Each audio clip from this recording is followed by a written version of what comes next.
মসজিদের মধ্যে নামাজে দাঁড়িয়ে ফরজ সালাতে, সুন্নার সালাতে, ওয়াজিব সালাতে, নফল সালাতে আমরা তাকবীরের পর যে দোয়া পড়ি তা হচ্ছে সুবহানাকাল্লাহুম্মা ওয়া বিহামদিকা ওয়া তাবারাকা ইসমুকা ওয়া তাআলা জাদ্দুকা ওয়া লা ইলাহা গায়রুক।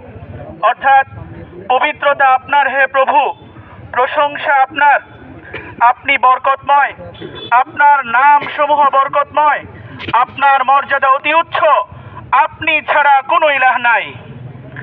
যে আল্লাহ সুবহানাহু ওয়া তাআলার প্রশংসা আমরা প্রতিনিয়ত করি, যিনি আমাদের সৃষ্টিকর্তা, আমাদের পালনকর্তা, আমাদের মূল অভিভাবক, সেই আল্লাহ সুবহানাহু ওয়া তাআলার শানে যারা বেয়াদবি করে, তার সম্মান নিয়ে যারা কটূক্তি করে, তারা কখনো আমরা দেখতে পাই বাউল, কখনো দেখি শিক্ষক, কখনো দেখি ছাত্র।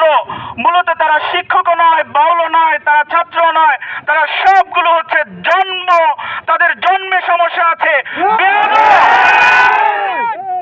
প্রিয় ভাইয়ের আমার, আল্লাহ সুবহানাহু ওয়া তাআলার শানে যদি তারা কটূক্তি করে, তারা আমাদেরকে বলে যে তোমরা কোনো ধরনের বিশৃঙ্খলা সৃষ্টি করো না, দাঙ্গা হাঙ্গামা সৃষ্টি করো না। আমরা কি দাঙ্গা হাঙ্গামা ইচ্ছাকৃতভাবে করতে চাই? আমরা কি দাঙ্গা হাঙ্গামা পছন্দ করি? জমিনের মধ্যে আমরা বিশৃঙ্খলা রোধ করে সত্য এবং ন্যায় প্রতিষ্ঠা করতে চাই। আমরা ইনসাফ প্রতিষ্ঠা করতে চাই। আমরা এই জমিনে শান্তি ফিরিয়ে আনতে চাই। বারবার আমরা রক্ত দিয়ে তা প্রমাণ করেছি। শাপলায় রক্ত দিয়েছি, 24-এ রক্ত দিয়েছি। আমরা এখানকার এই ভূমিতে কোনো ভাড়াটিয়া নয়।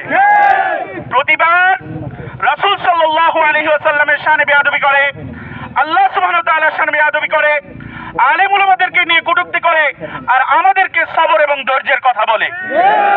এইবার আর নয়, সত্য এবং মিথ্যা স্পষ্ট এই দেশের মানুষ বুঝে গিয়েছে।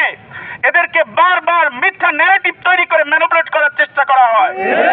আর জমিন তাওহীদের জমিন। এই বাংলাদেশে সূর্য ওঠে তাকবীরের ধ্বনিতে, আযানের ধ্বনিতে দেশে সূর্য ওঠে, আযানের ধ্বনিতে সূর্য ডোবে। বাংলার জমিনে আল্লাহ তাআলার শানে, ইসলামের শানে কোনো কটূক্তিকে আমরা সহ্য করব না। এ পর্যায়ে বক্তব্য রাখার জন্য আমি অনুরোধ জানাচ্ছি জাহাঙ্গীরনগর বিশ্ববিদ্যালয়ের ইংরেজি বিভাগের 53তম আবর্তনের শিক্ষার্থী এবং জাহাঙ্গীরনগর বিশ্ববিদ্যালয় কেন্দ্রীয় শিক্ষার্থী সংসদের কার্যকরী সদস্য মোহাম্মদ আলী চিশতিকে।